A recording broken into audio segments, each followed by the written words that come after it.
পুরো পথ নিরাপদে পাড়ি দিয়ে অবতরণের মুহূর্তেই বিভ্রাট। রানওয়ে থেকে ছিটকে গেল জেজু এয়ারের ফ্লাইট 7C2216।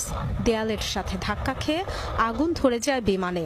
পরপর কয়েকটি বিস্ফোরণের তথ্য জানিয়েছে প্রত্যক্ষদর্শীরা। 175 যাত্রী ও 6 জন ক্রু নিয়ে থাইল্যান্ডের ব্যাংকক থেকে ফিরছিল বোয়িং 737-800 উড়োজাহাজ। গন্তব্য ছিল দক্ষিণ কোরিয়ার মুয়ান আন্তর্জাতিক বিমানবন্দর। তবে হলো না শেষ রক্ষা। আগুন নেভাতে দ্রুত কাজ শুরু করে ফায়ার সার্ভিস। বিমানের পেছন দিক থেকে দুজনকে জীবিত উদ্ধারও করা হয়। স্থানীয় বিভিন্ন গণমাধ্যম বলছে বিমান অবতরণের সময় ঠিকঠাক চালু হয়নি ল্যান্ডিং গিয়ার, আর সে কারণেই এত বড় দুর্ঘটনা। পাখির সাথে সংঘর্ষের জেরে ল্যান্ডিং গিয়ারে গোলযোগ তৈরি হতে পারে বলে ধারণা করা হচ্ছে। তবে এখনই কিছু বলতে নারাজ দক্ষিণ কোরিয়ার এভিয়েশন কর্তৃপক্ষ। তদন্ত